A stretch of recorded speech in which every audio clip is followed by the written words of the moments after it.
Ang sariling dugo pa ang magnanakaw ng iyong tahanan. Habang ang mga magulang ni Tirso ay nagtitiis sa amoy esterong barong-barong, ang mag-asawang Tomas at Corazon ay nagpapakasasa sa ninakaw nilang mansyon ng pamilya. Wala kayong utang na loob! Iyon ang sigaw ng mga walang hiyang umagaw sa lahat, ngunit tapos na ang pagiging sunod-sunuran ni Teo. Babawiin niya ang bawat luhang tumulo. Handa ba silang harapin ang puot ng isang manugang na walang kinatatakutan?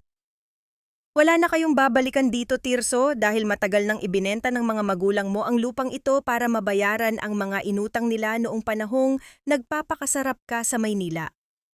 Ang mga salitang iyon ay tila kumukulong asido na ibinuho sa nag-uumapaw na pag-asa ni Teodora. Sa kanyang mga bisig ay mahigpit niyang yakap ang isang malaking balikbayan box na naglalaman ng mga bagong damit, mga mamahaling gamot, at mga paboritong pagkain ng kanyang mga biyenan, mga bungang pinaghirapan nila mula sa 5 taong pagpapakakuba sa trabaho sa ibang bansa. Umuwi sila upang mag-alay ng ginhawa, ngunit pagtataboy ang sumalubong sa kanila sa mismong tarangkahan ng kanilang sariling bakuran. Bumigat ang paghinga ni Teo. Nakabaon ang kanyang mga kuko sa makapal na karton hanggang sa mamuti ang kanyang mga buko, habang pinapanood niya ang mamahaling kahoy na karatula na nakapaskil sa mataas na gate Villa Maravilla ni Tomas. Ang dating mainit na tahanan na ipinangako ni Tirso na uuwian nila ay isa na lamang dayuhang palasyo na nagtataboy sa kanilang presensya. Isang mabigat na tanong ang patuloy na umaalingaw-ngaw sa kanyang isipan. Kung ang tahanang ito ay inagaw na ng kasakiman, saan napunta ang mga matatandang walang kalaban-laban na naghihintay sa kanilang pag-uwi? Habang naglalakad sila palayo sa nagtataasang pader ng mansyon, bawat hakbang ay tila may pabigat na nakakabit sa kanilang mga paa. Ang mga kapitbahay na dati ay bumabati sa kanila nang may ngiti ay ngayoy nagbubulungan lamang. Ang mga mata ay puno ng paghuhusga at pangungutya. Walang sino man ang naglakas loob na lumapit upang mag-abot ng tulong. Itinuro lamang ng isang matandang babae ang direksyon patungo sa dulo ng kalsada, kung saan naroon ang maputik at iniiwasang sapa ng bayan. Nakarating sila sa isang gilid ng estero kung saan ang amoy ng nakatenggang tubig at nabubulok na basura ay sapat na para sumikip ang dibdib ng sinuman. Sa gitna ng masukal na damuhan ay nakatayo ang isang barong-barong na gawa sa tagpi-tagping yero at kahoy na inaanay. Sa isang gilid, nakaupo sa isang sirang bangko ang ina ni Tirso na si Aling Rosa. Ang kanyang katawan ay tila naging butot balat na lamang. Nakayuko habang sinusubong pilit ang malamig na kanin na tinimplahan lamang ng magaspang na asin mula sa isang pinggang may pingas. Nang mag-angat ng paningin ang matanda at makita ang anak na nakatayo sa may pintuan, mabilis na nanlaki ang kanyang mga lumulubog na mata. Sa halip na tumakbo palapit, nanginginig niyang itinago ang hawak na mangkok ng kanin sa kanyang likuran. Pilit siyang gumuhit ng isang ngiti sa kanyang mga labing nangangatog dahil sa matinding hiya at takot na makita ng kanyang anak ang labis na paghihirap na kanilang sinapit. Bumagsak mula sa mga kamay ni Tirso ang dalang malaking kahon. Ang mga nilalaman nito ay nagkalat sa maalikabok na lupa, ngunit wala siyang pakialam sa mga nasirang regalo. Nanlambot ang kanyang mga tuhod hanggang sa siya ay mapaluhod sa harapan ng kanyang ina. Ibinaba niya ang kanyang ulo sa mga payat na hita ng matanda at ibinuhos ang lahat ng pagsisisi. Ang kanyang mga balikat ay yumanig sa bawat hapdi ng kanyang paninisi sa sarili. Basa ng kanyang mga luha ang luma at kupas na palda ng kanyang ina habang paulit-ulit siyang humihingi ng tawad sa pagiging isang iresponsableng anak. Nakatayo lamang si Teo, ang kanyang lalamunan ay parang sinasakal ng matalim na tinik. Hindi siya umiyak ng malakas dahil alam niyang ang pinakamatinding sakit ay ang pighating walang tinig. Dahan-dahan siyang lumapit, tahimik na inabot ang pinggang may pingas mula sa nanginginig na kamay ng kanyang biyenan, at sinimulang ligpitin ang mga nagkalat na butil ng kanin. Sa pag-upo niya sa maruming sahig, ginamit niya ang laylayan ng kanyang malinis na damit upang punasan ang putik sa lumang tsinelas ng matanda. Isa itong kilos ng paggalang, sakripisyo at pagtanggap na walang anumang salitang makakapantay. Wala siyang pakialam kung madumihan siya, ang tanging nais niya ay ibalik ang dangal ng mga magulang ng lalaking pinakamamahal niya. Bago pa man sila makabuo ng mga salita ng pang-aliw para sa isa't isa, ang nakakapasong liwanag mula sa headlamp ng isang sasakyan ay tumama sa manipis na dingding ng barong-barong. Isang mamahaling sasakyan ang huminto sa gilid ng maputik na daan. Ang mga gulong nito ay walang pangingiming dumaan sa mga tanim sa gilid ng sapa. Bumaba mula rito si Corazon, ang tiyahin ni Tirso, suot ang mga gintong alahas na kumikinang sa ilalim ng buwan. Ang kanyang mukha ay may nakapaskil ng ngiting puno ng pag-uyam at pandidiri sa paligid. Naglakad siya palapit sa gilid ng putikan, tinitiyak na hindi madudumihan ang kanyang mamahaling sapatos. Sa halip na bumati bilang isang kaanak, walang awang ibinagsak ni Corazon ang isang plastic bag na naglalaman ng mga tirang pagkain mula sa kanilang marangyang hapunan sa mansyon. Ang bag ay bumagsak sa itim na putik, nagpakalat ng maruming sarsa sa paanan ni Teo. Ayan, ipakain mo sa mga magulang mong pabigat, Tirso, malamig at matinis na utos ni Corazon, ang boses ay puno ng lason. At bukas na bukas din, kailangan nyo nang lumayas dito. Dahil kung magmamatigas kayo, tatawag ako ng pulis para ipakulong ka dahil sa milyon-milyong utang na iniwan ng mga magulang mo sa asawa ko para lang mabuhay silang dalawa. Ang plastic bag ng tirang pagkain ay nanatiling nakahandusay sa gitna ng maitim na putikan, habang ang lamig ng gabi ay patuloy na nanunuot sa kanilang mga buto, nag-iiwan ng isang nakakapasong katanungan kung paano nila haharapin ang ganitong uring kasamaan na nagmumula sa sarili nilang kadugo. Ang makinang na kwintas ng perlas na nakapulupot sa leeg ni Corazon ay tila isang nakakasakal na tanikala para kay Teodora. Alam niya ang bawat butil niyon, ang kintab na nagmula sa mga taon ng pag-iipon ng kanyang biyenang si Aling Rosa, ang mga perlas na dapat sana ay pamana sa kanya bilang manugang. Ngunit ngayoy suot ng isang babaeng walang ibang ginawa kundi laitin ang kanilang pagkatao. Habang hinihimas ni Corazon ang kwintas, ang kanyang mga mata ay nanunuot sa bawat himaymay ng maruming suot ni Teo, isang tinging puno ng pandidiri na tila ba ang presensya ng isang tindera ng almusal ay isang mantsa sa kanyang marangyang gabi. Alam mo, Teodora, ang mga alahas na katulad nito ay hindi para sa mga taong ang kamay ay laging amoy bawang at uling. Simula ni Corazon, ang kanyang boses ay may talim ng isang kalawanging kutsilyo. Hindi sapat ang sipag kung ang kapalit naman ay ang kahihiyan ng buong pamilya Maravilla. Look at you! Nagmukha ka ng katulong sa sarili mong bayan. Bago pa makasagot si Teo, ang pagdating ng isang figura mula sa kadiliman ay nagpatahimik sa lahat. Si Tomas Maravilla ay lumakad ng may awtoridad. Ang kanyang suot na barong Tagalog ay kasing puti ng kanyang balat, isang anyo na nagpapakita ng kabanalan sa harap ng mga taong bayan na nagsisimula ng mag-usisa. Ang bawat hakbang niya sa ibabaw ng tuyong dahon ay nagbibigay ng babala, isang tunog na nagpapatahimik sa mga bulungan ng mga kapitbahay. Sa isang sulyap, siya ang huwaran ng isang mapagkandiling kamag-anak. Ngunit sa loob ng mga mata niyon ay naroon ang isang lason na mas matindi pa sa anumang sakit. Huminto si Tomas sa tapat ni Tirso at Teo, ang kanyang mukha ay biglang nagbago. Mula sa pagiging strikto ay naging isang anyo ng matinding pighati. Kinuha niya ang kanyang panyo at pinunasan ang mga sulok ng kanyang mata na tila may namumuong luha, isang akting na mas magaling pa sa anumang teleserye. Lumingon siya sa mga miron. Ang kanyang boses ay binuo upang marinig ng lahat, punong-puno ng pekeng emosyon. Diyos ko, Tirso, 5 taon. 5 taon kitang hinintay na bumalik para damayan ang mga magulang mo. Noong panahong nag-aagaw buhay ang tatay mo dahil sa atake sa puso, nasaan ka? Noong ang nanay mo ay hindi na makabili ng kahit isang butil ng bigas, nasaan ang mga perang ipinangako mong ipapadala? Ang bawat tanong ni Tomas ay tila isang sampal sa mukha ni Tirso, na ngayoy nakatungo lamang at nanginginig ang buong katawan sa tindi ng guilt trip na ibinabato sa kanya. Patuloy ang pag-atake ni Tomas, ang kanyang dila ay tila latigo na humahagupit sa dangal ng kanyang sariling pamangkin. Ako! Ako na walang ibang hangad, kundi ang kabutihan ng pamilyang ito, ang sumalo sa lahat. Ipinasok ko sila sa pinakamahal na ospital. Binayaran ko ang bawat gamot, bawat serbisyo ng doktor, habang ikaw ay nagpapakasarap sa malayo. At ngayon, uuwian niyo ako ng ganito? Akusasyon na inagaw ko ang inyong bahay? Utang na loob naman, Tirso, huwag mo namang baluktutin ang katotohanan sa harap ng maraming tao.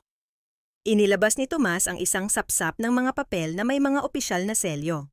Ang mga pahinang iyon ay tila mga mabibigat na bakal na kumakalampag sa hangin, nagpapatunay daw ng mga utang na umabot na sa milyon-milyon.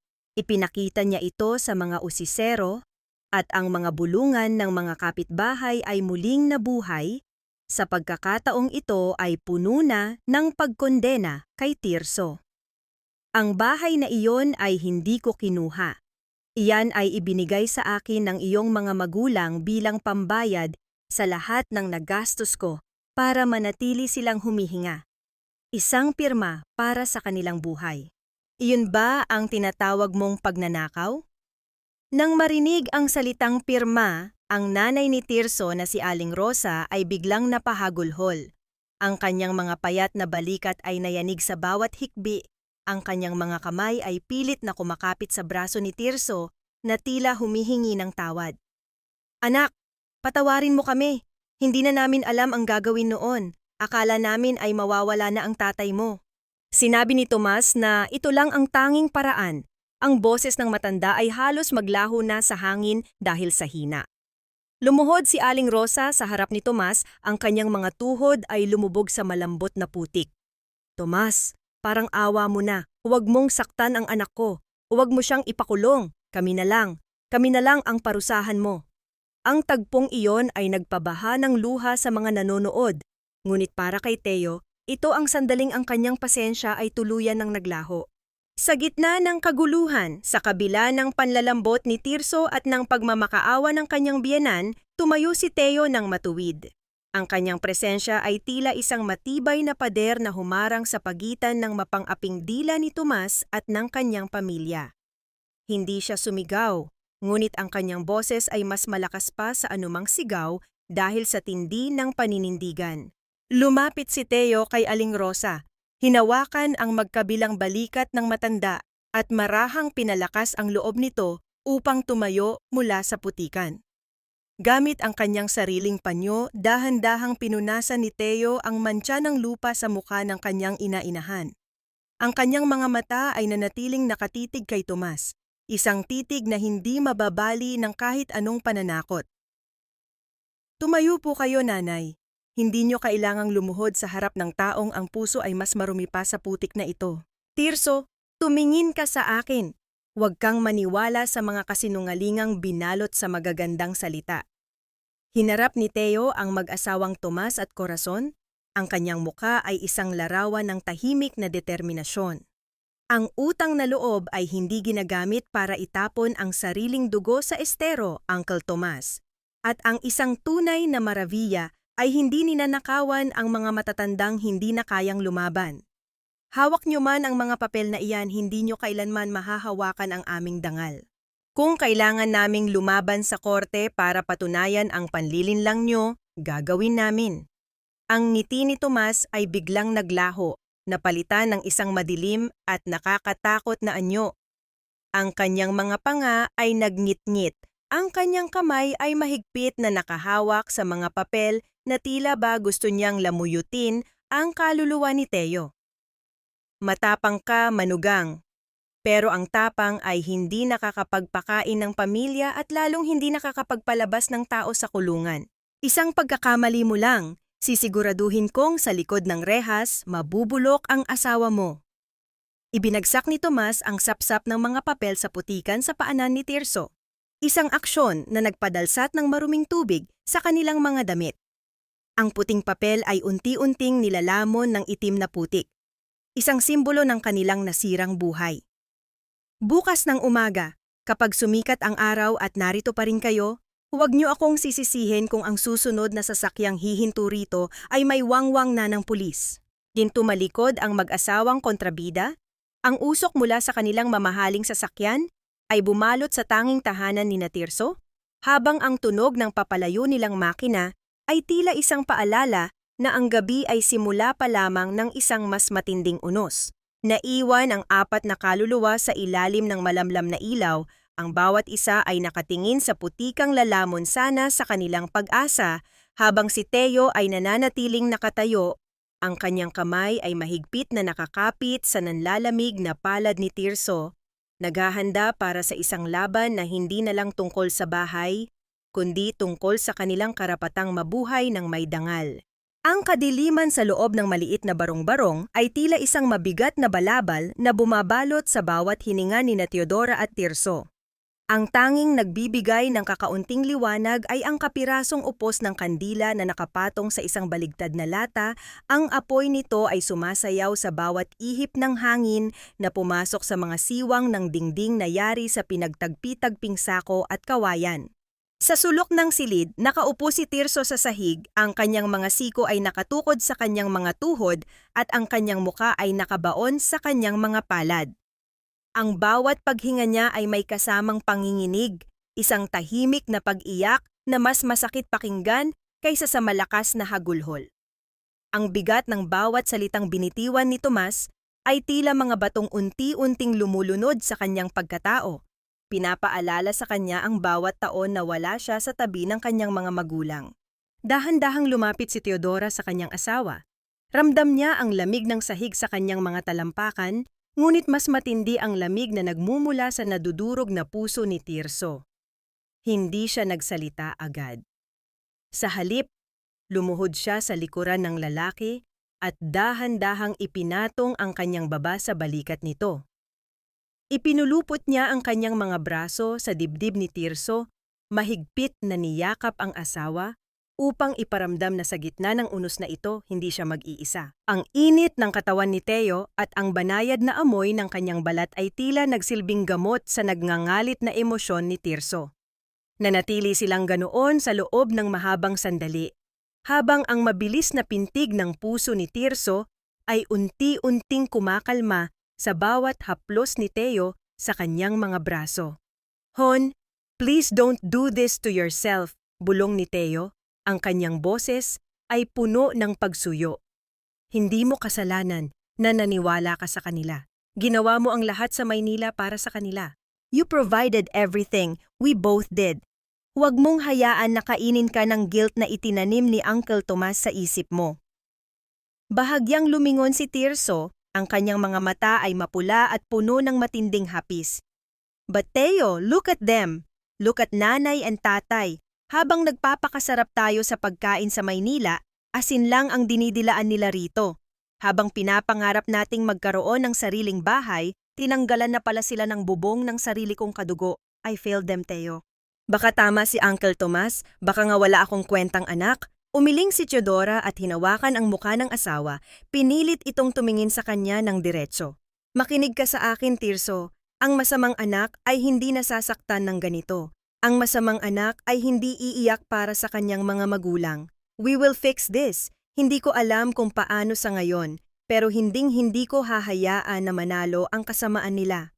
Hinila ni Teo ang ulo ni Tirso at isinandal ito sa kanyang dibdib. Hinahayaan ang asawa na ilabas ang lahat ng natitirang bigat ng loob sa katahimikan ng gabi. Walang mali siya, tanging wagas na pagmamahal at pangako ng katapatan ang namayani sa pagitan nilang dalawa bago sila tuluyang dinalaw ng isang balisang pagtulog. Nang sumapit ang madaling araw, nang ang paligid ay nababalot pa ng asul na liwanag ng bukang liwayway, nagising si Teodora. Maingat siyang tumayo upang hindi maistorbo ang tulog ni Tirso at ng kanyang mga biyenan na mahimbing na nakahiga sa kabilang sulok. Sinimulan niyang ayusin ang kanilang mga gamit na nagkalat sa loob ng maliit na espasyo. Nais niyang gawing kahit paano ay maayos ang kanilang tinutuluyan upang hindi na mas lalong pumanaw ang loob ng mga matatanda.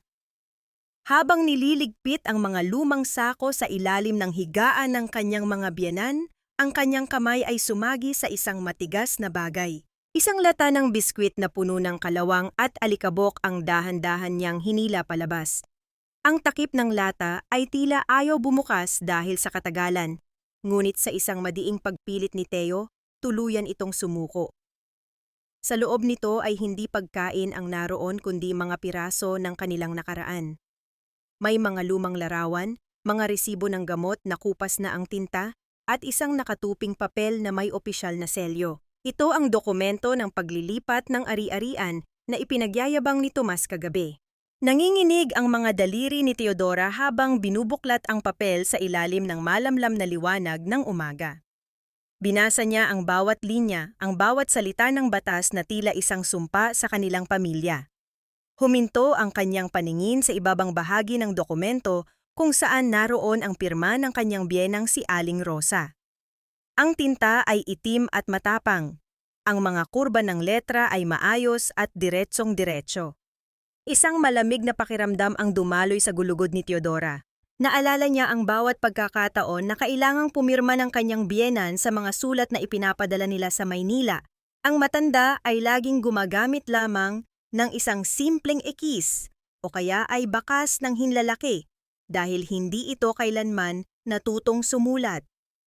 Paanong ang isang babaeng hindi marunong humawak ng pluma ay makakagawa ng isang perpektong pirma sa isang legal na papel? Dali-daling tiningnan ni Teo ang petsa kung kailan ginawa ang dokumento. 15 ng Oktubre. Napahawak siya sa kanyang dibdib. Ang pintig ng kanyang puso ay tila isang tambol na mabilis na nagbababala. Ang petsang iyon ang eksaktong araw kung kailan dinala sa ospital ang kanyang biyenang lalaki dahil sa atake sa puso. Ang araw kung kailan ayon sa kwento ni Aling Rosa ay hindi na rin siya makabangon sa tindi ng lagnat at pagod. Paanong sa gitna ng kamatayan at kawalan ng malay ay nagawa nilang humarap sa isang abogado upang pirmahan ang kanilang sariling kahirapan. Isang malaking kasinungalingan ang unti-unting nabubuo sa harap ng kanyang mga mata, isang katotohanang mas madilim pa sa kahit anong gabi na kanilang hinarap. Ang sikat ng araw sa palengke ng Batangas ay hindi sapat upang matunaw ang nanunuot na lamig ng mga mapanghusgang tingin ng mga tao. Bit-bit ang isang lumang bayong, maingat na naglalakad si Teodora sa pagitan ng mga hanay ng mga tindera. Ang bawat hakbang niya ay tila sinusundan ng mga bulong na kasing talas ng mga patalim. Ang bawat sulyap mula sa mga kakilala ay puno ng lason. Mga matang dati ay nakangiti, ngunit ngayoy puno na ng pangungutya para sa asawa ng isang lalaking tinaguriang walang utang na loob sa sariling kadugo. Nararamdaman ni Teo ang init na umaakyat sa kanyang mga pisngi, hindi dahil sa sikat ng araw, kundi dahil sa kahihiyang ibinalot sa kanilang pangalan ng mga kasinungalingan ni Tomas. Huminto siya sa tapat ng isang tumpok ng mga lantang talbos ng kamote at kakarampot na saging na saba. Ito na lamang ang kaya ng kanilang natitirang barya matapos ang lahat ng kanilang pinaghirapan ay tila naglaho na parang bula. Habang binibilang ni Teo ang mga barya sa kanyang nanginginig na palad, narinig niya ang malakas na boses ng isang tinderang sadyang pinariringgan siya. Sinasabi ko sa inyo, Mare, ang hirap talaga sa mga kabataang akala mo kung sinong naging mayaman sa Maynila, nakakalimot na sa mga tumulong sa kanila noong sila ay wala pa. Buti na lang talaga at nariyan si Don Tomas, kundi ay baka sa kalsada na namatay ang mga magulang niyan. Ang mga tawa ng mga nakikinig ay tila mga tinik na bumaon sa puso ni Teo, ngunit nanatili siyang nakayuko. Ang kanyang mga kuko ay bumaon sa kanyang palad upang pigilan ang pagsabog ng emosyon. "I'll take this, please," mahinahon niyang sabi. Iniaabot ang huling sentimo para sa mga gulay. Ngunit bago pa man mahawakan ng tindera ang pera, isang kamay na may malinis na daliri ang dahan-dahang humawak sa braso ni Teodora. "Huwag iyan ang kunin mo, Teo. Halika sa kabila, may mas sariwang gulay doon." Nang mag-angat ng tingin si Teo, nakita niya ang mukha ni Talia, ang guro sa mababang paaralan ng kanilang bayan. Ang mukha ni Talia ay isang larawan ng kapayapaan sa gitna ng magulong palengke. Ang kanyang mga mata ay walang bakas ng panghuhusga, kundi wagas na malasakit. Hindi hinayaan ni Talia na makapagsalita ang mga tsimosa. Sa halip ay marahan niyang inakay si Teodora palayo sa masangsang na amoy ng palengke. at dinala sa loob ng bakura ng paaralan kung saan ang hangin ay mas presko at malinis. I'm so sorry, Teo, sa mga narinig mo kanina. People here, they only believe what they see on the surface, simula ni Talia habang inaabutan ng baso ng tubig ang kaibigan. Doon, sa ilalim ng malalagong dahon ng puno ng nara, nagpakawala ng isang mabigat na hininga si Teo. Ang kanyang mga balikat na kanina pa nakatigas ay dahan-dahang lumaylay sa pagod at pighati. Bakit sila ganoon, Talia? They don't know the truth. They don't know how hard Tirso worked for them, garalgal na sabi ni Teo. Hinawakan ni Talia ang kamay ni Teo, isang haplos na nagparamdam ng tunay na pagkakaisa. Alam ko, Teo, hinding-hindi ko makakalimutan ang ginawa ni Aling Rosa para sa akin noon. Alam mo bang siya ang nagbenta ng kanyang paboritong hikaw para lang may maipambayad ako sa exam ko nung college? Utang ko ang lisensya ko sa biyenan mo. Kaya alam kong hindi kailanman magiging pabigat o iresponsable ang mga magulang ni Tirso. Ikinuwento ni Talia ang nangyari nung araw na pinalayas ang mga matatanda. Ang bawat detalye ay tila isang malaking pira-piraso ng puzzle na unti-unting nabubuo sa isip ni Teodora. Sinabi ni Talia na ang lahat ay mabilis na nangyari, na tila ba ayaw silang bigyan ng pagkakataon na makapagsalita sa ibang tao. At ang pinakaimportanteng piraso ng impormasyon ay ang pangalan ng lalaking palaging kasama ni Tomas sa tuwing may legal na usapin, si Attorney Tarcisio Balenya. Ayon kay Talia, si Tarcisio ang nag-asikaso ng lahat, ang lalaking kilala sa bayan bilang tagapagtanggol ng batas, ngunit madalas ding makitang kumakain sa mamahaling restaurant kasama ang mga mayayaman at makapangyarihan. Be careful, Teo. Attorney Tarcisio is very powerful. Hawak niya ang bawat dokumento sa bayang ito, babala ni Talia. Ang kanyang boses ay puno ng kaba para sa kaibigan. Tumango si Teo, ang kanyang isipan ay lumilipad na sa mga papel na nakita niya sa loob ng lata ng biskwit. Ang pirma ng kanyang biyenan na hindi marunong sumulat ay tila muling sumasayaw sa kanyang paningin, isang malinaw na ebidensya ng isang maruming laro kung saan ang batas ay ginamit na sandata laban sa mga walang laban. Nang magpaalam na si Teo at lumabas ng pintuan ng paaralan, isang malakas na pag-ugong ng makina ang gumising sa kanyang diwa. Isang itim at kumikinang na sasakyan ang mabilis na dumaan sa harap niya, nagpalsat ng alikabok na tila bumubuo ng isang madilim na alapaap sa paligid. Sa loob ng sasakyang iyon, sa pamamagitan ng bahagyang nakabukas na bintana, nakita ni Teo si Tomas na tumatawa ng malakas habang may kausap na lalaking nakasuot ng salamin at mamahaling polo. Ang lalaking iyon, ayon sa paglalarawan ni Talia, ay walang iba kundi si Attorney Tarcisio. Ang masayang pagtatawanan ng dalawang lalaki sa loob ng marangyang sasakyan ay tila isang malaking sampal sa bawat butil ng luha na pumatak mula sa mga mata ni Aling Rosa at sa bawat barya na pinaghirapang ipunin ni Teodora at Tirso sa loob ng 5 taon. Tumigil ang sasakyan sa tapat ng munisipyo at doon ay nakita ni Teo ang pagbaba ni Tomas na tila isang hari, habang si Attorney Tarcisio ay masayang tumapik sa kanyang balikat.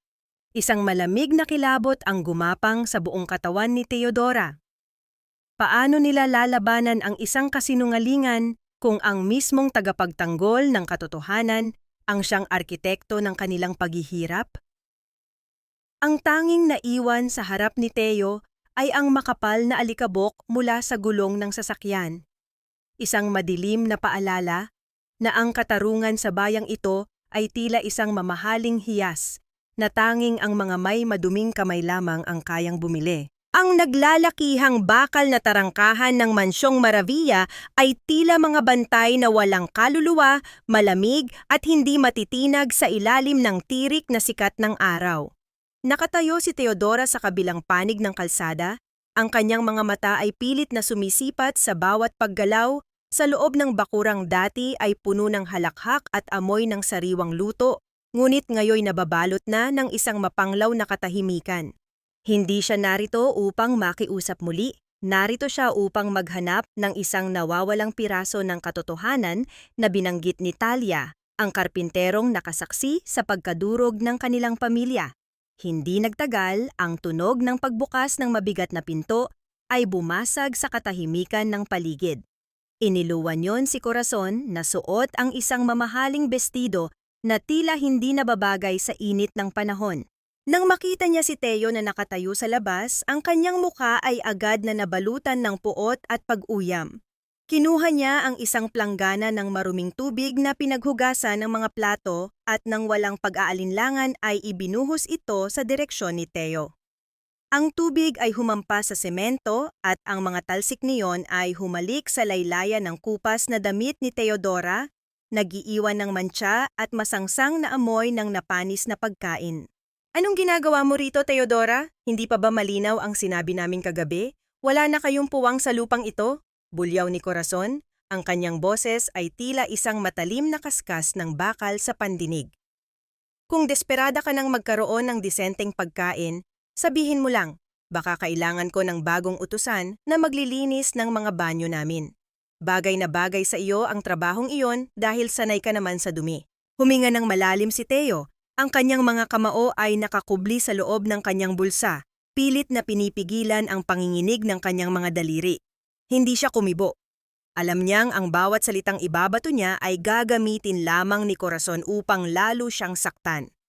Nanatili siyang nakatayo ng matuwid, tinitiis ang bawat pang-iinsulto habang ang kanyang mga mata ay patuloy na nagmamasid sa likuran ni Corazon. Doon, sa may gilid ng garahe, nakita niya ang isang lalaking may bitbit na mga kagamitan sa pagkakarpintero. Ang lalaking kanina pa niya hinihintay. Nang magsawa si Corazon sa kanyang panunukso at pumasok muli sa loob, tila huminto ang mundo para kay Teo. Lumakad siya ng mabilis patungo sa gilid ng bakod kung saan papalabas na ang lalaki. Tobias, mahina ngunit mariing tawag ni Teo. Ang lalaki ay natigilan. Ang kanyang balat na sunog sa araw ay tila namutla nang makita ang asawa ni Tirso. Mabilis niyang inilingon ang kanyang ulo sa paligid. Ang takot ay mababakas sa bawat kilos ng kanyang mga mata. Umalis ka na, Teo. Ayaw ko ng gulo. May pamilya akong pinapakain. At si Don Tomas ang nagbibigay ng trabaho sa akin. Pabulong na sabi ni Tobias. Ang kanyang boses ay nanginginig sa kaba. Ngunit hindi natinag si Teo. Lumapit pa siya ng bahagya, sapat na upang makita ni Tobias ang pait at pighati sa kanyang mga mata. Alam kong natatakot ka, Tobias. Pero nakita mo sila, di ba? Nakita mo kung paano nila pinilit si Aling Rosa na pirmahan ang dokumentong iyon habang ang asawa niya ay nag-aagaw buhay. Ama ka rin, Tobias. Isipin mo na lang kung mangyayari ito sa mga magulang mo. Ang bawat salita ni Teo ay tila mga karayom na tumutusok sa konsensya ng karpintero. Ang katahimikan sa pagitan nila ay naging mabigat, tanging ang huni ng mga kuliglig at ang malayo pang ingay ng mga sasakyan ang maririnig. Nakita ni Teo ang pagbabago sa ekspresyon ni Tobias, ang labanan sa loob ng kanyang puso sa pagitan ng takot para sa sariling kaligtasan at ang bigat ng katotohanang kanyang itinatago. Wala akong magagawa, Teo. Hawak nila ang batas. Muling pagtanggi ni Tobias, ngunit sa pagkakataong ito ay may panginginig na ang kanyang tinig.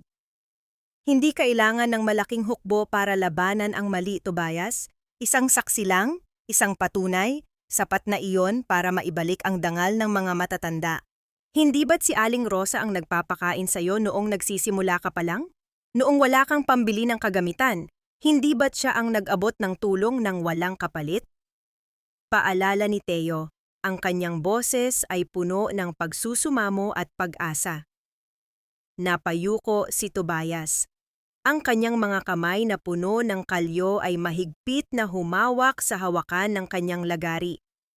Matapos ang ilang sandali na tila walang katapusan, mabilis siyang lumingon sa pintuan ng mansyon at pagkatapos ay muling tumingin kay Teo.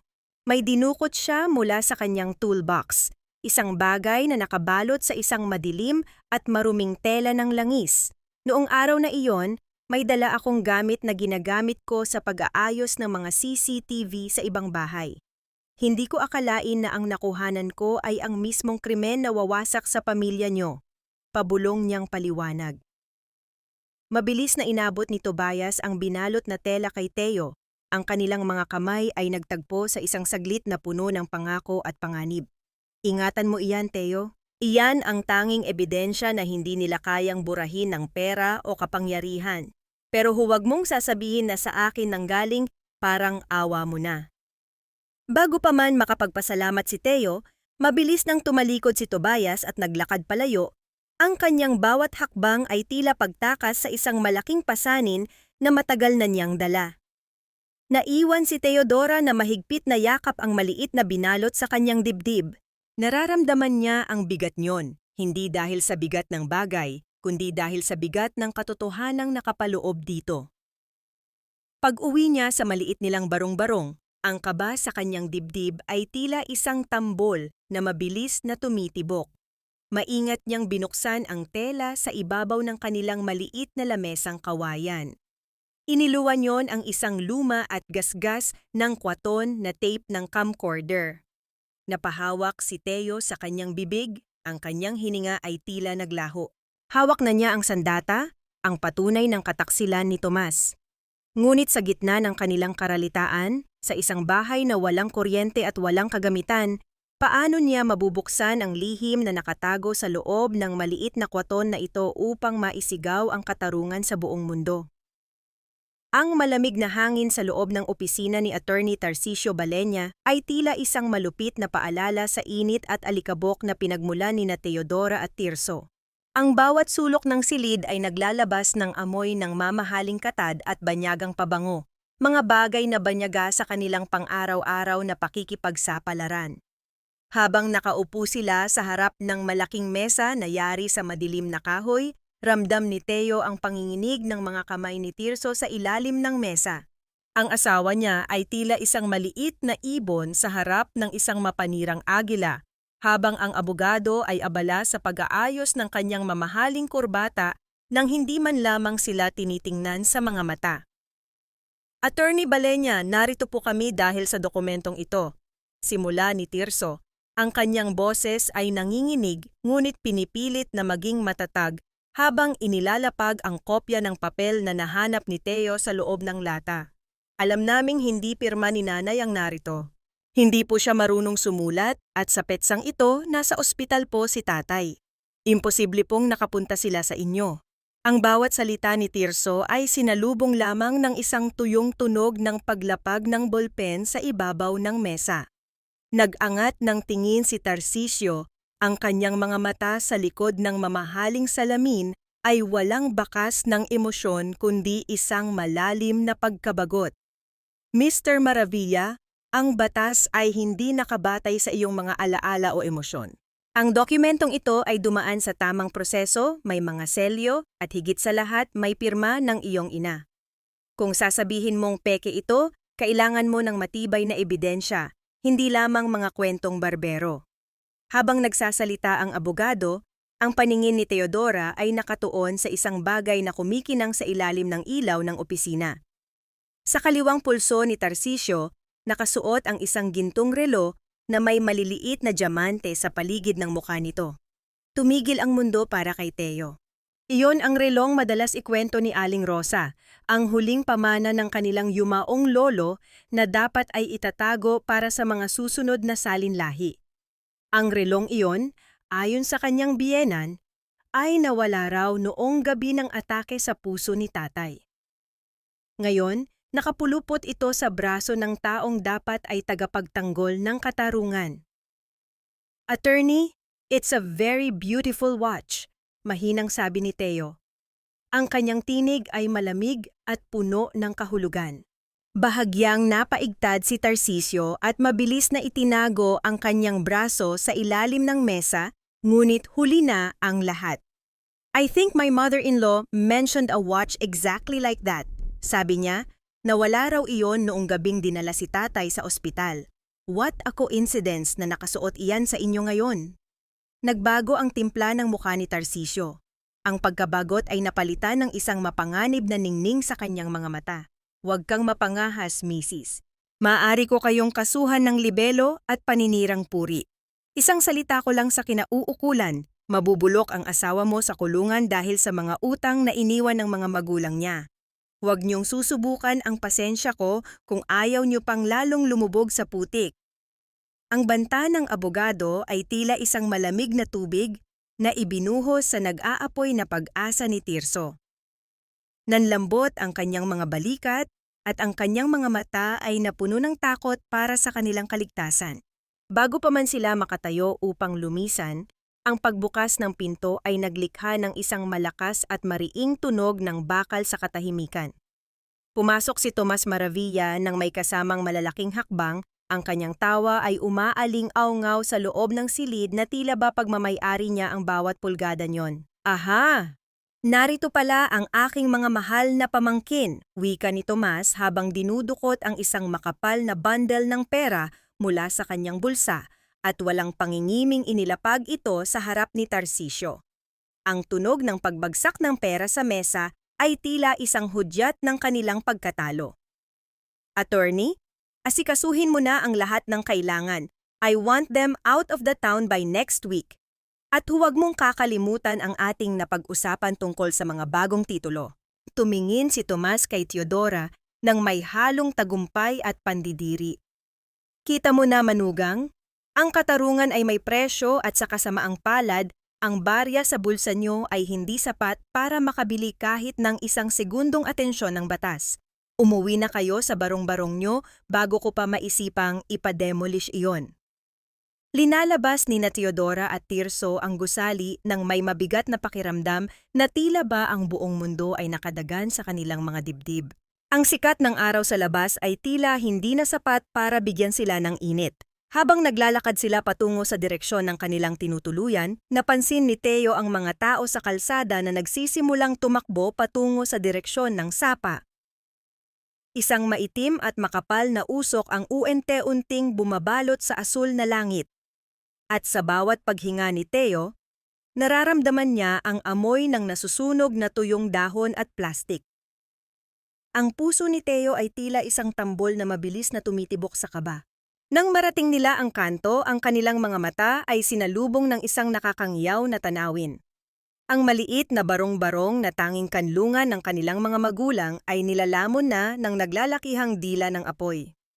Ang mga kulay kahel na ningas ay tila sumasayaw sa gitna ng maitim na usok, habang ang mga piraso ng nasunog na yero ay bumabagsak sa lupa na naglalabas ng mga kislap ng apoy. Sa gitna ng kaguluhan, nakita ni Teo ang kanyang mga biyenan na nakaupo sa damuhan, umiiyak habang pinapanood ang kanilang huling pag-aari na nagiging abo sa harap ng kanilang mga mata. Ang katahimikan ni Teo ay napalitan ng isang tahimik na panunumpa sa sarili. Ang bawat piraso ng nasunog nilang buhay ay babayaran ng mga taong nagnakaw ng kanilang kinabukasan. Ang bawat hampas ng maso sa tuyong kahoy ng kanilang barong-barong ay tila isang direktang tama sa puso ni Teodora.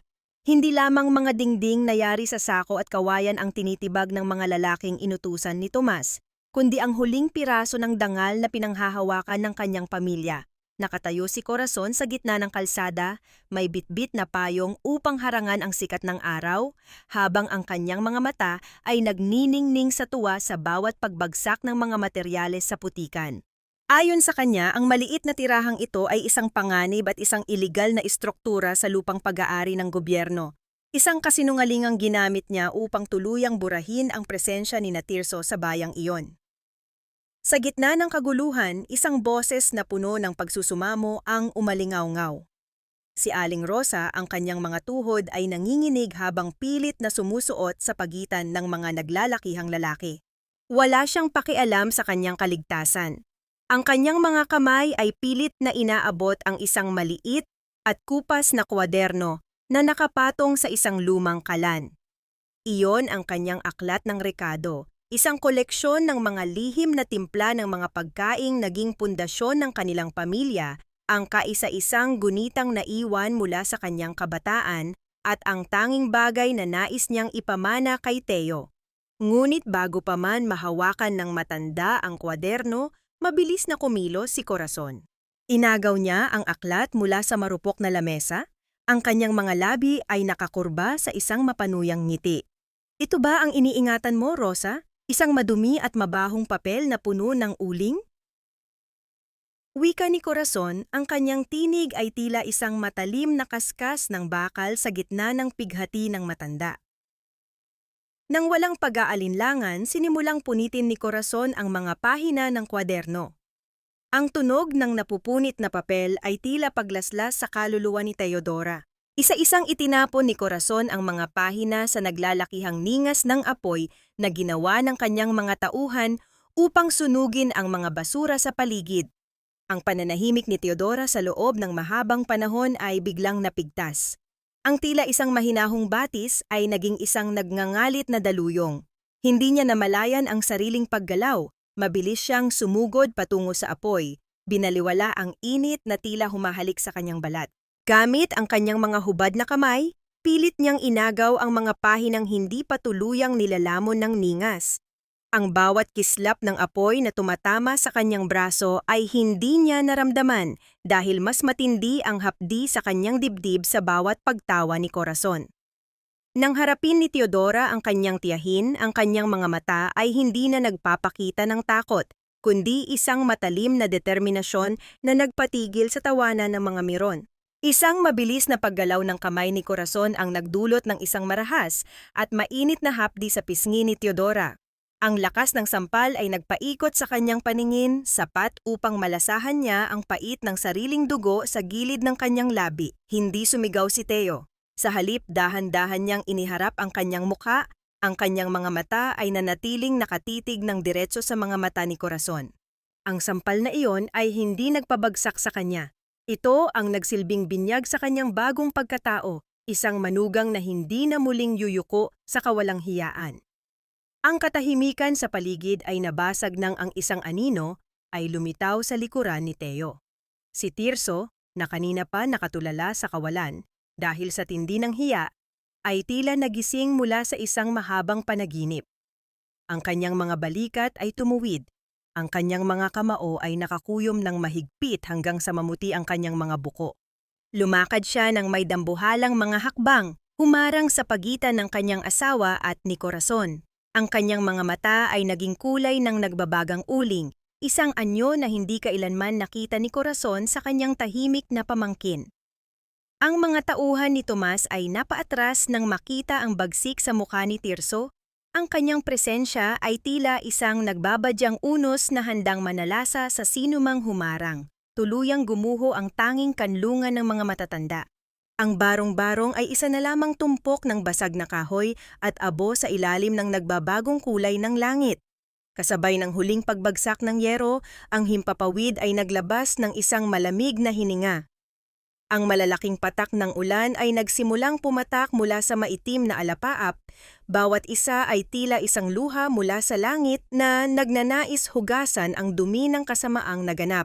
Ang ulan ay naging isang malakas na buhos. Ang bawat patak ay lumilikha ng isang malungkot na ritmo sa ibabaw ng mga sunog na labi ng kanilang bahay. Ang amoy ng basang abo at tuyong lupa ay nanuot sa bawat hininga ni na Teodora, isang amoy ng kamatayan ng kanilang huling pag-asa. Nakatayo ang apat na kaluluwa sa gitna ng madilim na kalsada, basang-basa at binalot ng matinding ginaw. Walang sino man sa mga kapitbahay ang nagbukas ng pinto. Ang bawat ilaw sa paligid ay isa-isang namatay. Iniwan sila sa gitna ng kawalan. Naramdaman ni Teodora ang nanginginig na kamay ni Tirso na humahawak sa kanyang palad sa gitna ng ulan. Hinawakan niya ito ng mahigpit. Ang kanyang daliri ay naramdaman ang kwaton na tape na nakatago sa kanyang dibdib, ang tanging sandata na hindi nabasa ng ulan at hindi natunaw ng apoy. Inangat ni Teodora ang kanyang paningin sa dulo ng kalsada kung saan matatagpuan ang maliwanag na plaza ng bayan. Ang kanyang boses, bagamat mahina, ay may talim ng isang bagong hasang itak na dumaan sa apoy. Tirso, bukas ay ang araw ng fiesta. Bukas, sa harap ng lahat ng santong kanilang dinadasalan, ipapakita natin sa kanila kung anong uring impyerno ang ginawa nila sa atin. Ang kanyang mga salita ay tila isang sumpa na humalo sa hangin, nag-iiwan ng isang nakakangilong tanong kung hanggang saan ang kayang gawin ng isang nasaktang manugang upang bawiin ang lahat ng ninakaw sa kanila. Ang bawat patak ng ulan sa labas ng bintana ng silid-aklatan ay tila isang malungkot na awit na sumasabay sa mabigat na paghinga ng pamilyang Maravilla. Sa gitna ng mga naglalakihang istante ng mga lumang aklat, Nahanap nila ang isang pansamantalang kanlungan na malayo sa mapanghusgang mga mata ng kanilang mga kanayon. Si Talia, ang gurong may pusong ginto, ay lihim silang dinala rito sa ilalim ng kadiliman ng gabi. Ang amoy ng lumang papel at alikabok ay naging mas presko pa kaysa sa amoy ng basang abo na iniwan nila sa estero. Sa loob ng silid na ito, ang katahimikan ay hindi nakakatakot. Ito ay isang yakap ng kaligtasan. Sa isang sulok, nakaupo si Tirso sa sahig. Ang kanyang likuran ay nakasandal sa matitigas na kahoy ng istante. Ang kanyang muka ay puno ng mga gasgas mula sa naganap na pagbuwag sa kanilang tinitirhan. Ngunit ang mas matinding sugat ay naroon sa kanyang mga mata. Sugat ng isang lalaking pakiramdam niya ay nabigo niyang protektahan ang mga taong pinakamahalaga sa kanya. Lumapit si Teodora na may bitbit na maliit na mangkok ng maligamgam na tubig at malinis na tela. Walang imik siyang lumuhod sa harap ng asawa. Ang kanyang bawat galaw ay puno ng pag-iingat at pagmamahal. Dahan-dahang idinampi ni Teo ang basang tela sa sugat sa braso ni Tirso. Ang bawat haplos niya ay tila isang panalangin, isang tahimik na paraan ng pagsasabing, "Nandito lang ako." Sa bawat dampi, napapapikit si Tirso, hindi dahil sa hapdi ng tubig, kundi dahil sa hapdi ng kanyang sariling pagsisisi. "Patawad, Teo," garalgal na bulong ni Tirso, ang kanyang boses ay tila isang tuyong dahon na tinangay ng hangin. "I was too weak. Hinayaan ko silang saktan ka. Hinayaan ko silang saktan ang mga magulang ko dahil sa takot kong mabilanggo." Itinigil ni Teo ang kanyang ginagawa at hinawakan ang magkabilang pisngi ng asawa. Sa ilalim ng malamlam na liwanag ng isang debateryang ilawan, ang kanyang mga mata ay nagniningning sa determinasyon. "Tirso, look at me." Ang kahinaan ay ang pagtanggap sa mali ng walang laban. Pero narito tayo, di ba? Nasaktan man tayo pero hindi tayo nadurog. Hindi ka nag-iisahon, we are in this together. Ang bawat luhang tumulo sa putikan kanina, sisiguraduhin nating magiging pundasyon niyon ang ating muling pagtayo. Inilapit ni Teo ang kanyang noo sa noo ni Tirso. Isang sandali ng wagas na pagkakaisa na nagparamdam sa kanila na sa kabila ng lahat ng nawala, ang kanilang pag-ibig ay nananatiling buo at hindi kailanman mananakaw ng kahit na sinong tomas o korason. Ang katahimikan sa pagitan nila ay bahagyang naputol nang bumukas ang pinto ng silid-aklatan. Pumasok si Talia na may bitbit na isang mabigat na kagamitan na nakabalot sa lumang kumot. "I found it!" Pabulong niyang sabi. Ang kanyang tinig ay puno ng excitement at kaba. Inilapag niya ang kagamitan sa ibabaw ng isang mahabang lamesa. Isang lumang video player na may mga alikabok pa sa paligid. Mula sa kanyang bulsa, inilabas ni Teo ang kwaton na tape. Ang kanyang mga daliri ay nanginginig habang dahan-dahan itong ipinapasok sa loob ng makina. Ang dahan-dahang pag-ikot ng mga gear sa loob ng makina ay lumikha ng isang mahinang tunog ng mekanismo sa katahimikan ng gabi. Ang lumang monitor sa harap nila ay naglabas ng mga puting linya ng static bago tuluyang lumitaw ang isang malabong imahe. Lahat sila ay napatigil sa paghinga. Ang video ay nagsimulang tumakbo at doon, sa harap ng kanilang mga mata, ay napanood nila ang katotohanang mas madilim pa sa kahit anong gabi. Ang bawat salitang binitiwan ni Tomas sa video, ang bawat pananakot niya sa mga matatandang nakahiga sa kama, ay tila mga latigo na muling humahagupit sa kanilang puso. Nakita nila ang lahat. Ang pagpilit ni Tomas na hawakan ang kamay ni Aling Rosa upang idampi sa papel. Ang halakhak ni Corazon sa likuran habang pinapanood ang pagdurusa ng kanyang sariling kamag-anak.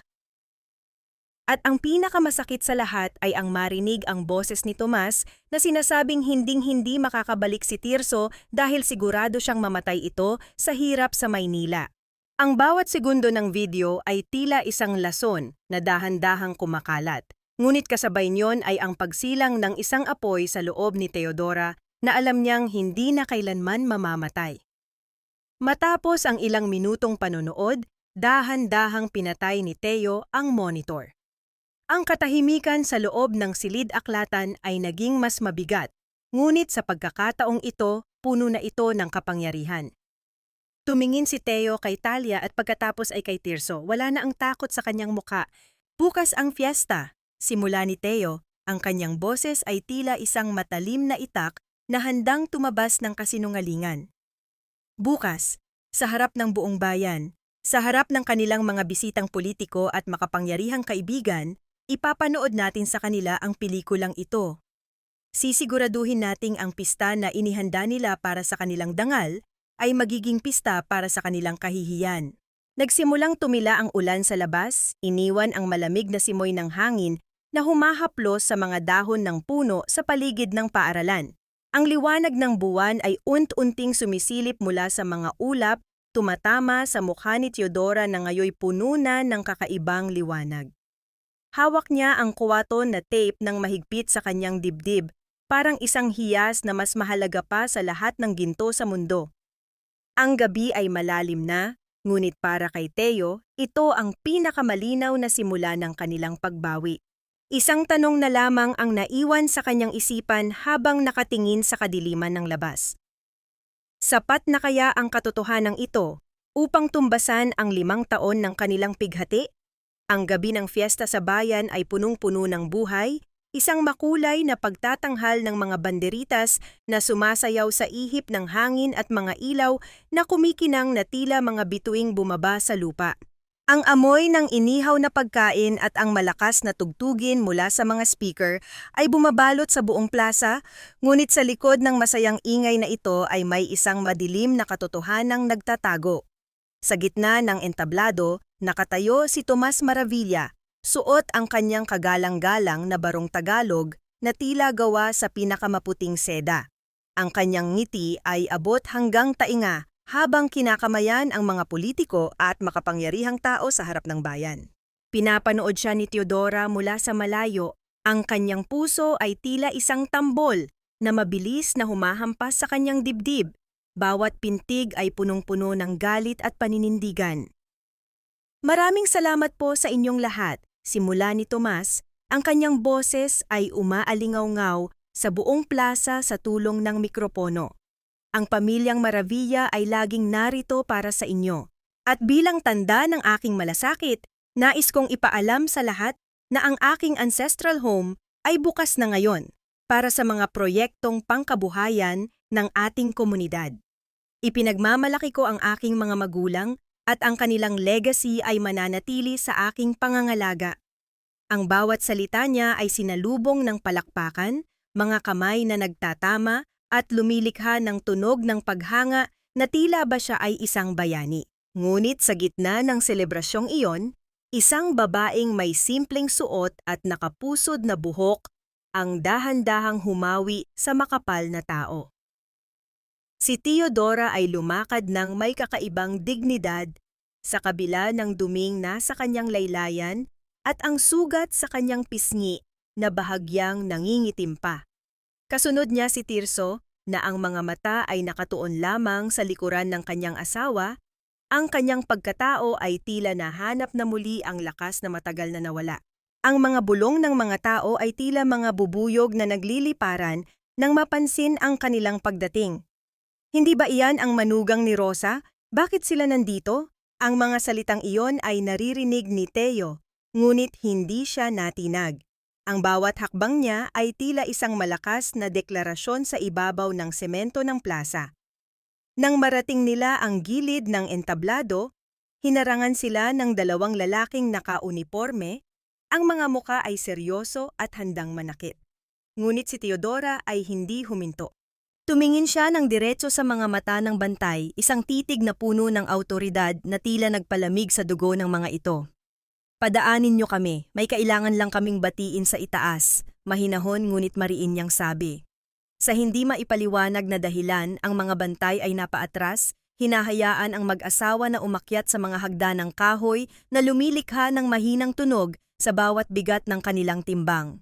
Nang makita ni Tomas si Teodora na papalapit sa kanya sa gitna ng entablado, ang kanyang ngiti ay tila yelong unt-unting natutunaw dahil sa init.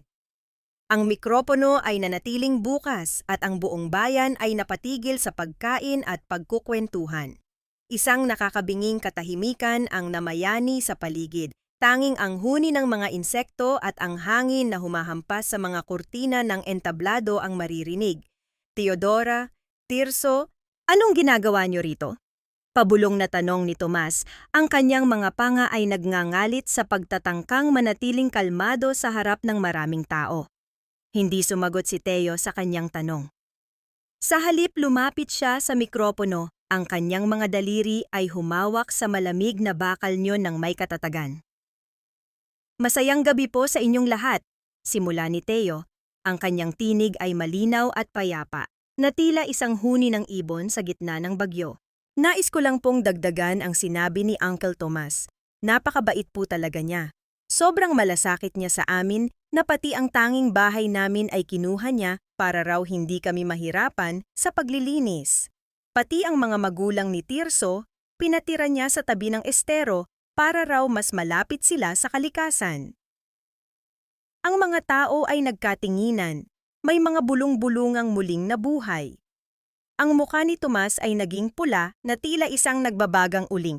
Teodora, stop this nonsense! Lasing ka ba?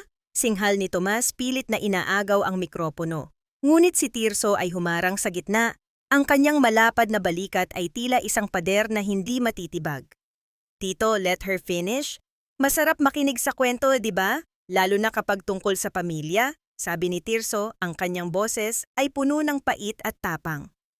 Sa likuran ni Tomas, ang malaking puting telon na nakasabit para sa gagamiting projector ay biglang naging aktibo. Isang malakas na liwanag ang tumama rito, lumilikha ng mga anino sa pader. Si Tobias, na nakatago sa gilid ng control booth ay nanginginig ang mga kamay habang isinasaksak ang huling cable. Ang mekanismo ng projector ay dahan-dahang umikot, at ang monitor ay nagsimulang maglabas ng mga puting guhit ng static na tila isang babala ng paparating na unos. Alam niyo po, ang katarungan ay parang ang pista na ito. Pagpapatuloy ni Teo, ang kanyang mga mata ay nagniningning sa ilalim ng mga spotlight. Minsan, kailangang maging maingay para marinig.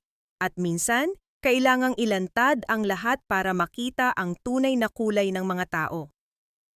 Sa bawat segundo na lumilipas, ang kaba sa dibdib ni Tomas ay tila isang malaking bato na lumulunod sa kanya. Alam niya kung anong naroon sa likuran niya. Alam niya ang lihim na nakatago sa kwaton na tape. Ang screen ay biglang lumiwanag, at ang unang imahe ng katotohanan ay dahan-dahang lumabas. Tila isang multong nagmumula sa nakaraan upang bawiin ang lahat ng ninakaw. Ang bawat panginginig ng mga frame sa puting telon ay tila isang pintig ng puso na unti-unting bumibilis sa kaba. Ang static na kanina ay nagbibigay lamang ng mga puting guhit ay biglang naglaho, pinalitan ng isang malinaw ngunit madilim na imahe ng nakaraan. Isang malalim na katahimikan ang bumalot sa buong plaza ng Batangas, isang katahimikan na mas nakakangilo kaysa sa anumang sigaw. Ang mga tao na kanina ay masayang nagdiriwang ay napatigil sa pagsubo ng pagkain, ang kanilang mga mata ay nakatuon lamang sa dambuhalang screen sa likuran ni Tomas Maravilla. Doon sa harap ng lahat ay lumabas ang anyo ni Aling Rosa na nakahiga sa isang manipis na banig. Ang kanyang mukha ay puno ng pighati at lagnat. Sa kanyang tabi ay nakatayo si Tomas, ngunit hindi ang mabait na tito na kilala ng lahat. Ang kanyang mukha sa video ay balubaluktot sa galit, ang kanyang mga mata ay nanlilisik habang tinutulak ang kamay ng matanda. Narinig ng buong bayan ang kanyang boses na galing sa kwaton na tape, malamig, malupit at walang bakas ng awa. Pirman mo na ito, Rosa. Huwag kang magmatigas kung gusto mong manatiling humihinga ang asawa mo sa ospital. Wala na ang anak mo, patay na siguro iyon sa hirap sa Maynila, kaya huwag ka nang umasa. Ang bawat salita ni Tomas ay tila mga palasong tumatama sa puso ng mga nakikinig. Ang mga bulong ng pagkamangha ay mabilis na napalitan ng mga buntong hininga ng galit at pagkadismaya. Ang mga taong dati ay humahanga kay Tomas ay ngayoy nakatingin sa kanya ng may pandidiri. Ngunit hindi doon nagtapos ang pelikula ng katotohanan, ang boses ni attorney. Boses ni Tarcisio Balenya ay narinig din sa video, tumatawa habang hinahawakan ang isang gintong relo. Ang relong nakasuot sa kanya sa mismong sandaling iyon sa VIP section. Ang kanilang pagtatawanan tungkol sa kung paano nila nilinlang ang mga matatanda ay tila isang lason na dahan-dahang kumakalat sa hangin ng plaza. Si Corazon, na kanina ay nakaupo ng may pagmamalaki sa harapang hilera, ay biglang napatayo. Ang kanyang muka ay kasing puti na ng papel. Ang kanyang mga kamay ay nanginginig habang pilit na kinukuha ang kanyang mamahaling bag upang tumakas. Ngunit bago pa siya makahakbang palayo, isang grupo ng mga kababaihan mula sa palengke, ang mga tinderang dati ay nilalait niya, ay lalong lumapit at humarang sa kanyang dadaanan. Walang tulakan, walang sigawan, ngunit ang kanilang nagkakaisang presensya ay tila isang matibay na pader ng katarungan na hindi hahayaang makatakas ang isang salarin.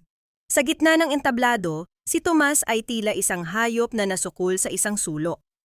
Ang kanyang mamahaling barong Tagalog ay basang-basa na ng pawis.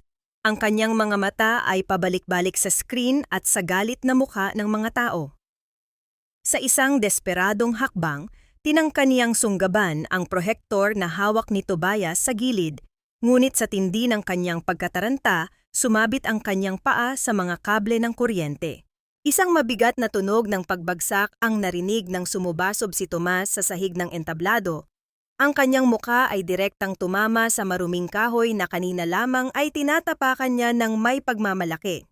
Ang kagalang-galang na Don Tomas ay nakahandusay ngayon, ang kanyang puting suot ay nadikitan na ng alikabok at dumi, isang anyo na sumasalamin sa tunay na kalagayan ng kanyang kaluluwa. Dahan-dahang lumapit si Teodora sa nakadapa niyang tiyuhin. Ang kanyang bawat hakbang ay may bigat ng 5 taon ng kanilang paghihirap, ang bawat hininga niya ay may dalang kapayapaan ng isang taong tapos na sa pagtitiis. Hindi siya sumigaw. Yumuko lamang siya ng bahagya, ang kanyang mga mata ay nanatiling kalmado, ngunit matalim pa rin sa paninindigan. Ang katarungan, Uncle Tomas, ay hindi isang bagay na nabibili sa palengke o sa opisina ng isang abogadong nasisilaw sa ginto, mahina niyang sabi, sapat lamang upang marinig ng mga nasa paligid. Ang katarungan ay parang sikat ng araw. Maaaring matakpan ang ulap ng kasinungalingan sa loob ng mahabang panahon, ngunit hinding-hindi mo ito mapipigilang sumikat muli. Tumayo si Teodora nang matuwid at hinarap ang buong bayan. Ang mikropono sa kanyang kamay ay tila naging isang sandata ng katotohanan. Ang bawat tao sa plaza ay nakatingin sa kanya. Hindi na bilang isang tindera ng almusal, kundi bilang isang babaeng nagligtas sa dangal ng kanyang pamilya. Sa kabilang dulo ng plaza, ang mga asul at pulang liwanag ng mga sasakyan ng awtoridad ay nagsimulang tumama sa mga puno at gusali. Ang mabilis na pag-ikot ng mga ilaw ay nagbibigay ng isang kakaibang anyo sa gabi, isang hudyat na ang oras ng paniningil ay dumating na. Isang matinding kilabot ang gumapang sa buong katawan ni Tomas habang pinapanood niya ang paglapit ng mga unipormadong lalaki. Tumingin siya kay Teodora, ang kanyang mga labi ay nanginginig sa pagtatangkang humingi ng tawad, ngunit ang bawat salitang nais niyang bitawan ay tila nakabara sa kanyang lalamunan. Ang huling nakita ni Tomas bago siya tuluyang napalibutan ng mga tao ay ang mukha ni Teodora, payapa, walang bakas ng paghihiganti, kundi isang wagas na katarungang sa wakas ay nahanap na ang kanyang tahanan. Ngunit sa likod ng tagumpay na ito, isang tanong ang nananatiling nakasabit sa hangin.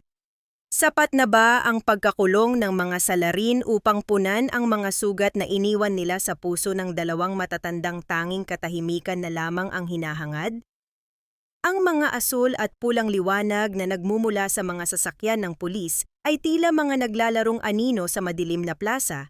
Bawat pag-ikot niyon ay nagbibigay ng kakaibang anyo sa mga mukha ng taong bayan. Ang katahimikan ay nabasag hindi ng sigaw, kundi ng tunog ng nag-uumpugang bakal, nang ang mga posas ay dahan-dahang ikandado sa mga pulso ni na Tomas, Corazon, at Attorney Tarcisio. Ang kagalang-galang na anyo ng abogado ay tuluyang gumuho nang sa pilitang kunin ng isang opisyal ang gintong relong suot nito, ang relong pag-aari ng pamilya Maravilla na naging saksi sa kanilang pagnanakaw. Ang bawat hakbang ng mga salarin patungo sa sasakyan ay may kasamang bigat ng kahihiyang hinding-hindi na nila mabubura sa kasaysayan ng bayang ito. Nakatayo si Tomas sa harap ng pintuan ng sasakyan ng pulis Ang kanyang puting barong Tagalog ay puno na ng mantsa ng alikabok at dumi mula sa kanyang pagkakadapa sa entablado. Tumingin siya sa paligid, umaasang may makikita siyang kahit isang kaibigan na handang tumulong, ngunit ang tanging sumalubong sa kanya ay ang mga matang puno ng katarungan at pandidiri mula sa mga taong dati ay tiningala siya bilang isang don. Sa kabilang banda, si Corazon ay pilit na itinatago ang kanyang muka sa likod ng kanyang mga nanginginig na kamay. Ang kanyang bawat hikbi ay walang dalang pagsisisi kundi takot para sa sariling kaligtasan. Ang lahat ng ginto at hiyas na kanyang ipinangbalat kayo ay naging mga palamuti na lamang sa kanyang pagbagsak. Sa gitna ng plaza, lumapit ang punong barangay sa harap nina Teodora at Tirso. Ang kanyang muka ay isang larawan ng matinding pagsisisi. Hinawakan niya ang mikropono, ang kanyang boses ay nanginginig sa ilalim ng bigat ng kulturang hiya na bumabalot sa bawat naninirahan sa bayan. Sa ngalan ng buong komunidad, nais kong humingi ng wagas na paumanhin sa pamilya Maravilla. Simula niya, ang kanyang tinig ay umaalingaw-ngaw sa bawat sulok ng plaza. Nabulag kami ng mga kasinungalingan at nakalimutan namin ang tunay na pagkatao ng mga taong nagpalaki sa aming mga anak. Tirso, Teodora, sana ay mahanap nyo sa inyong mga puso ang magpatawad sa aming kawalan ng katarungan. Ang mga taong dati ay nagbubulungan at nagtataboy sa kanila sa palengke ay isa-isang yumuko bilang tanda ng paggalang at paghingi ng tawad. Ang bawat patawad na binibigkas ng mga ito ay tila mga pabigat na unti-unting tinatanggal sa mga balikat ni Tirso. Sa sandaling iyon, nakita ni Teodora ang pagdating ni Talia mula sa kadiliman. Inaalalayan ang kanyang mga biyenan na sina Aling Rosa at Mang Ambo. Ang dalawang matanda ay dahan-dahang naglalakad patungo sa liwanag ng entablado. Ang kanilang mga mata ay punong-puno ng luha, hindi ng pighati, kundi ng luha ng isang kaluluwang sa wakas ay nakalaya na mula sa mapang-aping kamay ng kasakiman. Lumapit si Tirso sa kanyang mga magulang at mahigpit silang niyakap sa gitna ng plaza. Ang tunog ng kanilang pag-iyak ay tila isang himig ng paglaya na naririnig ng bawat tao sa paligid. Nang humarap ang hepe ng pulisya, may dala itong isang bagay na matagal nang inasam ng pamilya, isang tsumpol ng mga susi na nakakabit sa isang lumang keychain. Ang tunog ng mga susi habang iniaabot ito ng pulis ay tila isang musika sa pandinig ni Tirso. Ibinigay ito ng pulis kay Tirso, ngunit sa halip na hawakan, dahan-dahang kinuha ni Tirso ang kamay ni Teodora at doon inilapag ang mga susi. Ito ang para sa iyo, Teo, sambit ni Tirso, ang kanyang mga mata ay nagniningning sa paghanga at pagmamahal para sa kanyang asawa. Ikaw ang nagligtas sa amin. Ikaw ang nagpanatili ng aming dangal nang ang lahat ay bumitaw na. Ang bahay na ito ay pag-aari mo dahil ikaw ang pundasyong hindi kailanman nagiba sa gitna ng bagyo. Naramdaman ni Teodora ang lamig at bigat ng mga susi sa kanyang palad. Ang bawat metal na bahagi niyon ay nagpapaalala sa kanya ng bawat gabing hindi siya nakatulog sa takot, bawat sampal na tinanggap niya, at bawat butil ng kanin na kanyang ipinakain sa kanyang mga biyenan sa gitna ng karalitaan. Lumapit si Aling Rosa kay Teodora. Ang kanyang nanginginig na mga kamay ay dahan-dahang tinanggal ang tsuwintas ng perlas na kanina lamang ay binawi mula kay Corazon.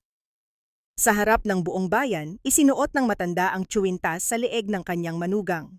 Ang puting kintab ng mga perlas ay tila sumasalamin sa wagas na puso ni Teodora. Teo, anak, ikaw ang tunay na Maravilla sa aming lahat, mahinang bulong ni Aling Rosa habang hinahaplos ang pisngi ni Teo. Ang bawat haplos ng matanda ay may dalang pagkilala at pasasalamat na hindi kayang tumbasan ng anumang kayamanan. Matapos ang lahat ng kaguluhan, ang pamilya ay muling nakatayo sa harap ng malaking pintuan ng kanilang ancestral house. Ang gabi ay malalim na at ang kabilugan ng buwan ay nagbibigay ng liwanag sa kabuuan ng mansyong dati ay naging bilangguan ng kanilang mga puso. Hinawakan ni Teodora ang pangunahing susi, ang kaba sa kanyang dibdib ay tila isang tambol na mabilis na humahampas. Alam niyang sa likod ng pintuang ito ay ang mga alaala ng pighati, ngunit alam din niyang ito ang simula ng kanilang bagong buhay. Ang tanging tanong na nananatili sa kanyang isipan habang dahan-dahang iniikot ang susi ay kung handa na ba silang limutin ang pait ng nakaraan upang bigyang daan ang init ng isang tunay na tahanan. Ang tunog ng bakal na nagtatama sa loob ng trangka ay tila isang hudyat ng paglaya ng dahan-dahang pinihit ni Teodora ang huling susi sa pintuan ng ancestral house. Ang malaking pintuang kahoy na yari sa Nara ay naglabas ng isang mahabang hininga ng luma at tuyong kahoy habang ito ay bumubukas ng dahan-dahan, inilalantad ang loob ng mansyong naging banyaga sa kanila sa loob ng mahabang panahon. Ang amoy ng mamahaling pabango ni Corazon at ang masangsang na amoy ng alak ni Tomas ay nananatili pa rin sa hangin. Ngunit para kay Teo, ang mga ito ay tila mga anino na lamang na unti-unting nilalamon ng liwanag ng bukang liwayway na pumapasok sa mga bintana. Hindi nagsayang ng oras ang pamilya Maravilla. Ang unang ginawa ni Teo ay lumabas sa malawak na harapan ng mansyon. Gamit ang isang matalim na itak, tinabas niya ang mga tali na humahawak sa mapangahas na karatula na Villa Maravilla ni Tomas. Ang tunog ng pagbagsak ng mabigat na kahoy sa damuhan ay tila isang deklarasyon ng katapusan ng isang malupit na kabanata. Sa loob ng mansyon, sinimula ni Tirso ang pag-aalis ng mga gamit na hindi sa kanila. Ang bawat mamahaling florera, ang bawat banyagang dekorasyon na binili mula sa nakaw na pera, ay isa-isang inilabas upang bigyang daan ang mga alaala ng tunay na pagmamahalan. Sa gitna ng malawak na sala, kumuha si Tirso ng isang palanggana ng maligamgam na tubig. Lumapit siya sa kanyang mga magulang na sina Mang Ambo at Aling Rosa na nakaupo sa lumang sopa. Walang imik na lumuhod si Tirso sa harap ng kanyang ama. Ang kanyang mga kamay ay puno ng pag-iingat habang tinatanggal niya ang mga dumi sa paa ng matanda, hinuhugasan ang bawat bakas ng putik mula sa estero. Ang bawat pagdampi ng tubig ay sinasabayan ng mga luhang pumapatak mula sa mga mata ni Tirso. Mga luhang humihingi ng kapatawaran sa bawat araw na siya ay wala sa tabi nila. Ang bawat haplos ni Tirso sa mga paa ng kanyang magulang ay isang ritual ng pagbabalik ng dangal, isang pagpapakita na ang tunay na kayamanan ay ang pagkakataong pagsilbihan ang mga taong nagbigay sa kanya ng buhay. Habang naglilinis ang mga lalaki, si Teodora ay nanatili sa ibabaw ng hapagkainan na yari sa matibay na kahoy. Sa harap niya ay ang mga piraso ng aklat ng rekado na kanyang nasagip mula sa apoy. Ang mga pahina ay nangingitim sa gilid, ang ilan ay may butas pa dahil sa nagbabagang uling, ngunit ang mga lihim ng timpla ni Aling Rosa ay nananatiling mababasa pa rin. Sa tulong ng kaunting glue at matinding pasensya, dahan-dahang pinagtagni-tagni ni Teo ang bawat pahina. Ang bawat piraso ng papel na kanyang idinidikit ay tila isang sugat sa kanilang pamilya na unti-unti na ring naghihilom. Ang kanyang mga daliri ay banayad na humahaplos sa mga kupas na sulat, tinitiyak na walang kahit isang salita ng kanilang kasaysayan ang mawawala sa limot. Nang sumapit ang tanghali, ang amoy ng mansyon ay tuluyan ng nagbago. Wala na ang amoy ng kasakiman at pagkukunwari. Mula sa kusina, ang amoy ng ginigisa na bawang at sibuyas ay nagsimulang mamayani, humahalo sa amoy ng sariwang luto na sarsa. Ang mainit na mantika sa kawali ay lumilikha ng tunog ng naglulutong pagkain. Isang himig na matagal nang hindi narinig sa loob ng bahay na ito. Si Teodora ay abala sa harap ng kalan, hawak ang sandok habang tinitikman ang sinitang na sarsa na kinuha mula sa muling nabuong aklat ng kanyang biyenan. Ang init ng kusina at ang masarap na amoy ng almusal ay tila isang yakap na nagpaparamdam sa kanila na sa wakas sila ay nasa tahanan na. Ramdam ni Teo ang isang pares ng malalakas na braso na dahan-dahang pumulupot sa kanyang baywang mula sa likuran. Isinandal ni Tirso ang kanyang ulo sa balikat ni Teo, ang kanyang paghinga ay banayad at puno ng kapayapaan. Ang bangohon, naalala ko ang kabataan ko sa amoy na ito. Bulong ni Tirso, ang kanyang boses ay puno ng paghanga at pasasalamat. Bahagyang lumingon si Teo, ang kanyang muka ay maliwanag sa ilalim ng sinag ng araw na tumatama sa bintana ng kusina. Ito ang amoy ng ating pamilya, Tirso, at hinding-hindi ko nahahayaan na mawala ang amoy na ito sa bahay na ito. Sagot ni Teo habang hinahawakan ang kamay ng asawa. Ang sikat ng araw ay tila mas maliwanag sa araw na ito, tumatama sa kwintas ng perlas sa leeg ni Teo na sumasalamin sa bawat ngiti at bawat pag-asang nabuhay muli. Mula sa dining room, narinig nila ang mahinang halakhak ni Mang Ambo at ang masayang boses ni Aling Rosa habang inaayos ang mga plato. Ang bawat tunog sa loob ng mansyon ay naging bahagi na ng isang masayang symphony ng paghilom. Ang pighati ay naging alaala na lamang at ang galit ay napalitan ng isang wagas na katahimikan. Habang dahan-dahang inihahain ni Teo ang maminggas-minggas pang pagkain sa ibabaw ng lamesa, tiningnan niya ang kanyang buong pamilya. Nakita niya ang kislap ng saya sa mga mata ng kanyang mga biyenan at ang panibagong lakas sa tindig ni Tirso. Alam ni Teo na marami pa silang kailangang ayusin. Marami pang pilat ang kailangang takpan ng pagmamahal, ngunit sa sandaling ito, ang tanging mahalaga ay ang katotohanang sila ay magkakasama sa ilalim ng isang bubong na wala ng halong takot.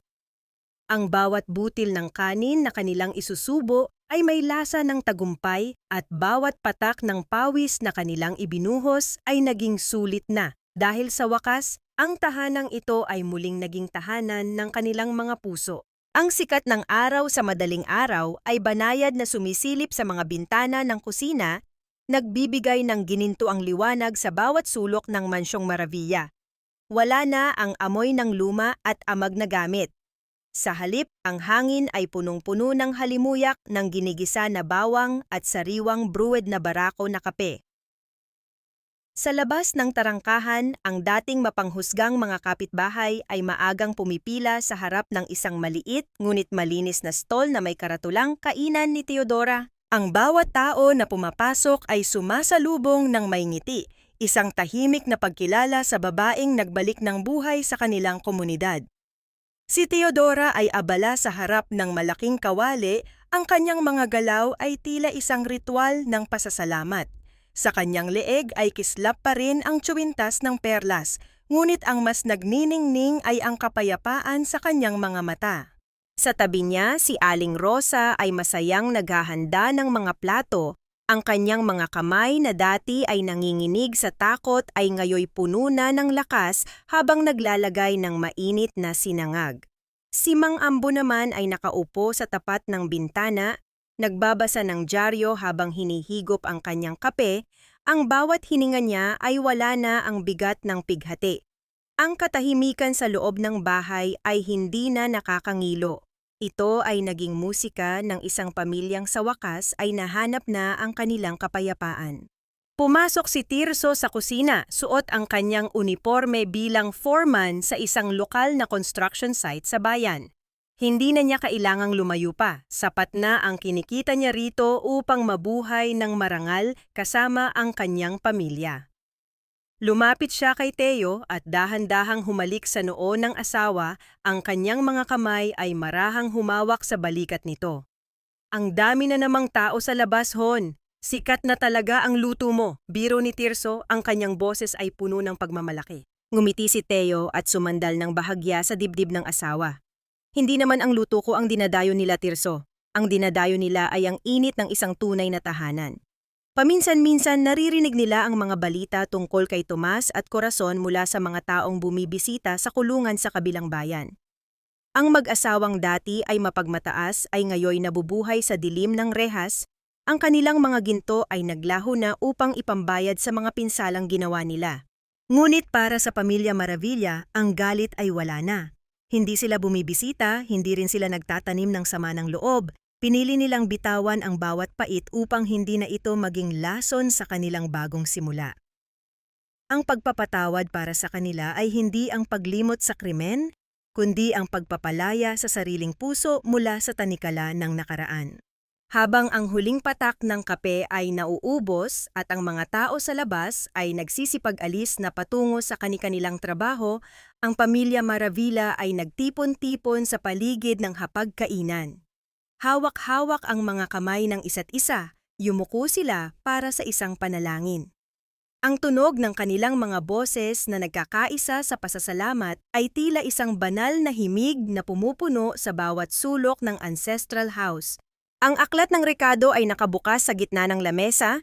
Ang mga pahina niyon ay maayos na at puno ng mga bagong listahan ng mga pagkaing lulutuin nila sa hinaharap. Ang kwento ng pamilya Maravilla ay naging isang alamat sa kanilang bayan. Isang paalala na ang isang bahay ay hindi itinatayo ng semento at bakal, kundi ng katotohanan at wagas na pag-ibig ng isang babaeng tumangging manahimik sa gitna ng kawalan ng katarungan. Ang bawat sikat ng araw ay nagdadala ng bagong pag-asa at sa bawat paglubog niyon, ang pamilyang ito ay natutulog ng mahimbing. Alam na ang kanilang dangal ay mananatiling kasing matatag ng lupang kanilang tinatayuan. Ang katarungan ay nakamit na, ang mga sugat ay naghilom na, at sa wakas, ang tahanan ng puso ay muling naging buo.